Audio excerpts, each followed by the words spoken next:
Hello everyone. Today topic is data transfer instructions of programs. Already before topic లో data transfer instructions programs explain చేశాను. అందులోకి వచ్చేసరికి ఏంటి అంటే ఓన్లీ రిజిస్టర్ వాల్యూస్ కన్సిడర్ చేస్తే ఎలా ప్రోగ్రామ్స్ అనేవి చేస్తాం అనేది మాత్రమే ఎక్స్ప్లెయిన్ చేశాను. ఇప్పుడు ఏంటి అంటే మన క్వశ్చన్లో డిపిటిఆర్ వాల్యూ అనేది ఇస్తే ఎలా ఎగ్జాంపుల్గా ఎగ్జిక్యూట్ చేయొచ్చు ప్రోగ్రామ్ని అని చెప్పి కూడా ఇక్కడ మెన్షన్ చేశారు. చూడండి, 10 8-bit numbers are present in the external RAM locations from address 4500H. Write an ALP with comments to transfer these numbers into IRAM locations from address 30H.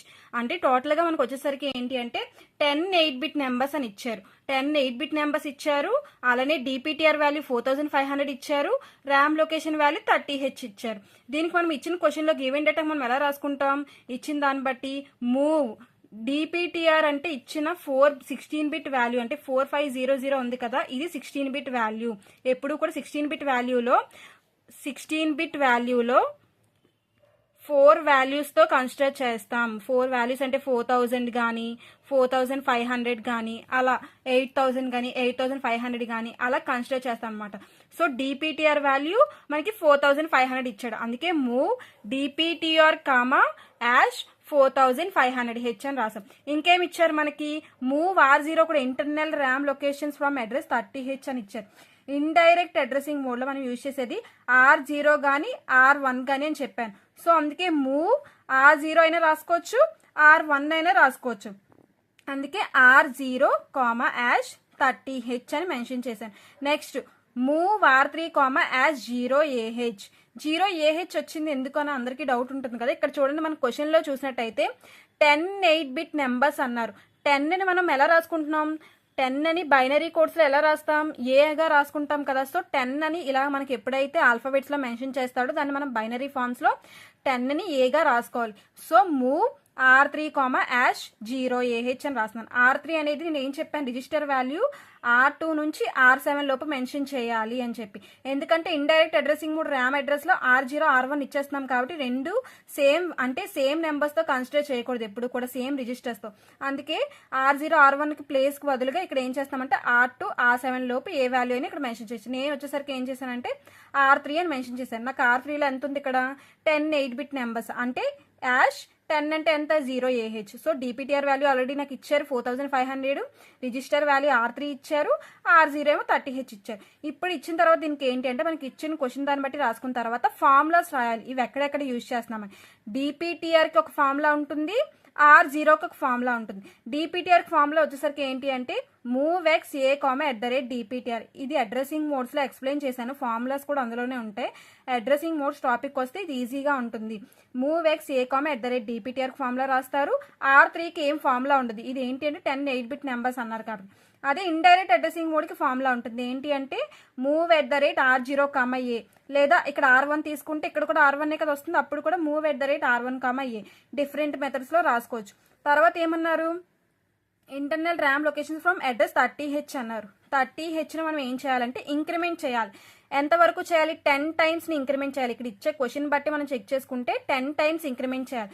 So 30Hని మనం ఎంత టైమ్స్, 10 టైమ్స్ చేస్తే నాకు 30 R0లో already ఎంత ఉంది, ఇక్కడ 30 ఉంది, 30H ఉంది. Increment అయితే నాకు ఎంత అవుతుంది, 40H వరకు ఇంక్రిమెంట్ అవుతుంది. అంటే ఇంక్రిమెంట్ ప్రాసెస్ అనేది జరుగుతుంది. ఇక్కడ 40H వరకు ఇంక్రిమెంట్ జరుగుతుంది. నెక్స్ట్ ఇక్కడికి వచ్చేసరికి క్వశ్చన్లో నాకు ఏం మెన్షన్ చేయలేదు, ఇంక్రిమెంట్ చేయాలి దీనికి ఒక్కదానికే అంటే ఒక ర్యామ్ అడ్రస్కే ఇంక్రిమెంట్ చేయండి లేదా డిపిటిఆర్ వాల్యూకే ఇంక్రిమెంట్ చేయండి అని చెప్పి ఏమి క్వశ్చన్లో మెన్షన్ చేయలేదు. కాబట్టి కన్ఫర్మ్గా మనం ర్యామ్ అడ్రస్కి ఇంక్రిమెంట్ చేయాలి, అలానే డిపిటిఆర్ వాల్యూకి కూడా ఇంక్రిమెంట్ చేయాలి. సో ఈ INC R0 30H to 40H అయింది కదా, 30H ఉంది, ఇంక్రిమెంట్ చేసేసరికి 40H అయింది.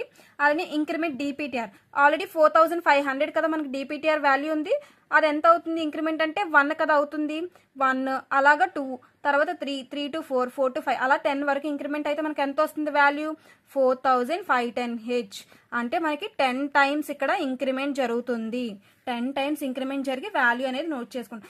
డిక్రిమెంట్ ఏమవుతుంది ఇక్కడ చూసుకున్నట్టయితే ఇది మనకి డిక్రిమెంట్ అవుతుంది. 31 అయినప్పుడు ఇక్కడ డైరెక్ట్గా 9 అయిపోతుంది. నెక్స్ట్ 32 అయినప్పుడు 8 అయిపోతుంది. 33 అయినప్పుడు 7 అయిపోతుంది. అలా డిక్రిమెంట్ అయ్యేవి ఏంటి అంటే R3 డిక్రిమెంట్ అయిపోతుంది. అందుకే DJNZ R3 హియర్ ఎండ్ అని రాసాం.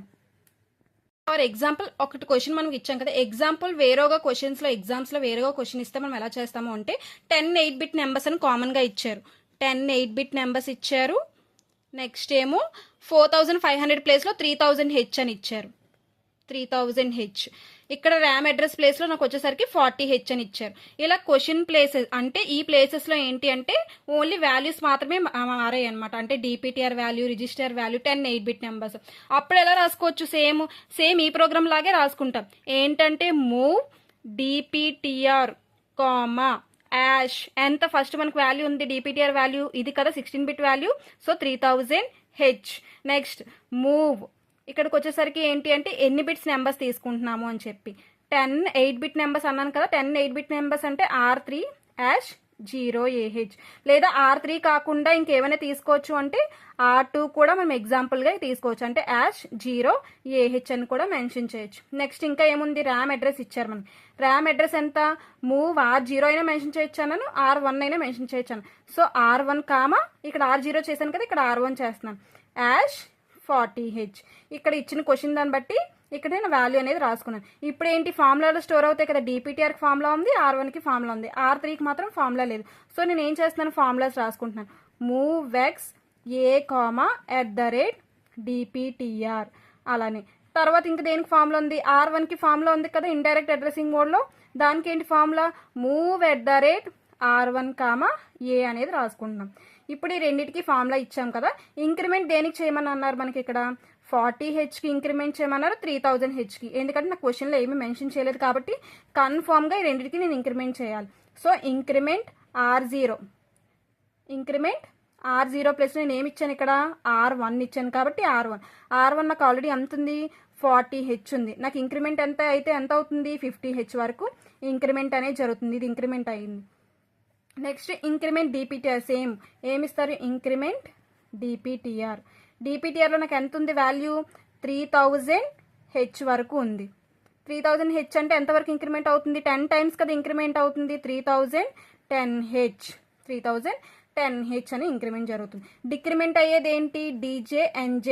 డిక్రిమెంట్ అయ్యేది R2 అనమాట. నేను R3 అయినా మెన్షన్ చేసుకోవచ్చాను, R2 అయినా మెన్షన్, ఆల్రెడీ బిఫోర్ దాంట్లో R3 మెన్షన్ చేసుకున్నాను కాబట్టి ఇప్పుడు R2 మెన్షన్ చేస్తున్నాను. DJNZ R2 అంటే డిక్రిమెంట్ ఇది అయిపోతూ ఉంటుంది అనమాట. అంటే 41 అయినప్పుడు డిక్రిమెంట్ అనేది R2 అంటే 9 అయిపోతుంది. అలా డిక్రిమెంట్ జరుగుతూ ఉంటుంది. దీనికి వచ్చేసరికి మనకి క్వశ్చన్లో మెన్షన్ చేయకపోతే ఇలా చేస్తాం, లేదు ఓన్లీ ఇక్కడే నీకు మెన్షన్ చేస్తాం 30 నుంచి 35 అని మెన్షన్ చేస్తే దానికి ఫర్ ఎగ్జాంపుల్ దానికి మాత్రమే ఇంక్రిమెంట్ చేయాలని అర్థం, మిగతా వాటికి ఇంక్రిమెంట్ చేయకూడదు. ఇలా ఎగ్జిక్యూట్ చేసుకుంటే ఫస్ట్ మనకు రాయాల్సింది ఏంటి అంటే, ఫస్ట్ క్వశ్చన్లో ఏమైతే ఇచ్చారో ఆ గివెన్ డేటా రాస్తారు, దానికి ర్యామ్ లొకేషన్స్ మెన్షన్ చేస్తారు. నెక్స్ట్ అవి ఎక్కడ స్టోర్ అవుతాయి అనేది ఫార్ములాలో రాస్తారు. నెక్స్ట్ దేన్ని ఇంక్రిమెంట్ చేయాలి అనేది నెక్స్ట్ స్టెప్, ఇంక్రిమెంట్ అనేది నెక్స్ట్ స్టెప్. దేనికి క్వశ్చన్లో ఇచ్చిన దాన్ని బట్టి ఇంక్రిమెంట్స్ ఒకదానికే చేయాలా లేదా ఇచ్చిన వాల్యూస్ రెండింటికి చేయాలనేది ఇంక్రిమెంట్స్. నెక్స్ట్ స్టెప్లో డిక్రిమెంట్ అవుతుంది, తర్వాత స్టెప్లో ఎండ్ జరుగుతుంది అనమాట. ఈ ఆపరేషన్ అనేది ఇలా ఎగ్జిక్యూట్ అవుతుంది. Next program, write a program to copy the data byte from external RAM with address 3300H into internal RAM. IRAM means internal RAM అనమాట. With address 40H to 45H. Already before దాంట్లో చూసుకున్నట్టయితే మనకు వచ్చేసరికి ఏమి ఇచ్చాడు, internal RAM ఇచ్చాడు, ఎంత 30H అని ఇచ్చాడు. కానీ ఇక్కడ చూసినట్టయితే మనకి ఏంటి అంటే 40H to 45H అని మెన్షన్ చేశాడు. కండిషన్ అనేది ఎలా చేసుకోవాలనేది మెన్షన్ చేశాడు. బిఫోర్ దాంట్లో ఏంటి అంటే మనకి ఏది కూడా మెన్షన్ చేయలేదన్నమాట. సో అందుకే మనం ఏం చేసాం, ఇంక్రిమెంట్ అనేది డిపిటిఆర్కి చేసాము, డైరెక్ట్గా ఇంటర్నల్ ర్యామ్కి కూడా చేసాము ఎగ్జిక్యూషన్ అనేది. ఇప్పుడు ఆన్సర్ దీనికి ఎలా రాయొచ్చు, క్వశ్చన్స్లో ఏమైతే మెన్షన్ చేశారో అవి చెక్ చేసుకోవాలి. చూడండి, రైట్ ఏ ప్రోగ్రామ్. బిఫోర్ దాంట్లోకి వచ్చేసరికి మనకి ఏంటి అంటే 10 8-bit నెంబర్స్ అని కూడా మెన్షన్ చేశారు. నాకు ఈ క్వశ్చన్లోకి వచ్చేసరికి ఏంటి అంటే 10 8-bit నెంబర్స్ అని కూడా మెన్షన్ చేయలేదు. సో అందుకే ఏవేమైతే మనకి క్వశ్చన్స్లో ఉన్నాయో దాన్ని మెన్షన్ చేస్తాం. మూవ్ డిపిటిఆర్ 4 bits అంటే 4 నెంబర్స్ ఉంటే ఏమని చెప్పాను, డిపిటిఆర్ వాల్యూ అన్నాను కదా, move DPTR comma as 3300H. Next R0 అంటే ఏంటి, ఇండైరెక్ట్ అడ్రసింగ్ మోడ్ లో R0 అయినా యూజ్ చేయొచ్చు అని చెప్పాను, R1 అయినా యూజ్ చేయొచ్చు అని చెప్పాను. సో నేను ఇక్కడ ఏం కన్సిడర్ చేస్తున్నాను, మూవ్ R0, #40H. నాకు ఫస్ట్ ఏదైతే వాల్యూ ఉందో దాన్ని మాత్రమే కన్సిడర్ చేయాలి, 45ని కాదు. So 40H, move R0, #40H అనేది కన్సిడర్ చేశాను. నెక్స్ట్ వచ్చేసరికి అందరికి ఇది డౌట్ వస్తూ ఉంటుంది, ఎందుకంటే మూవ్ R3, #06H అనేది ఎందుకు వచ్చింది అని. ఇక్కడికి వచ్చేసరికి మనం దీనికి నాకు ఇంక్రిమెంట్ చేయడానికి వాల్యూ అనేది తను ఇచ్చేసారు. అక్కడ ఏమని 40H నుంచి 45H వరకు అని చెప్పి. బిఫోర్ టాపిక్ లో నాకు అలా ఏమి ఇవ్వలేదు. 10 8-bit నెంబర్స్ అంటే నేనే దాన్ని బైనరీ కోడ్స్ లోకి మార్చుకొని అక్కడ R3 వాల్యూ #0A అని మెన్షన్ చేశాను. కానీ ఇక్కడ ఏమైంది, మూవ్ R3 40 నుంచి 45 అంటే 6 times మనం కౌంట్ చేసుకోవాలన్నమాట. ఇది కౌంట్ వాల్యూ. 40 to 45 అంటే 40, 41, 42, 43, 44, 45 ఇలా మనకి ఏంటి అంటే 6 times కౌంట్ చేసుకోమని ఇచ్చారు డైరెక్ట్ గా. అందుకే నేను ఏం చేస్తాను, మూవ్ R3, #06. ఇక్కడ ఏం చెప్పాను కదా, R2 నుంచి R7 లోపు ఏ వాల్యూ అయినా మెన్షన్ చేయొచ్చు. సో R3 #06H ఇచ్చారు. సో ఆల్రెడీ మనకి ఏదైతే క్వశ్చన్ లో ఇచ్చారో దాన్ని మెన్షన్ చేసాం. నెక్స్ట్ ఫార్ములాస్ ఏంటి, DPTR ఒక ఫార్ములా ఉంటుంది, R0 ఒక ఫార్ములా ఉంటుంది. R3కి మాత్రం ఫార్ములా ఏం లేదు. ఏంటంటే DPTR ఫార్ములా మూవ్ ఎక్స్ ఏ, @DPTR. నెక్స్ట్ R0 ఫార్ములా ఏంటి, ఇండైరెక్ట్ అడ్రసింగ్ మోడ్ ఫార్ములా కదా, మూవ్ @R0, A.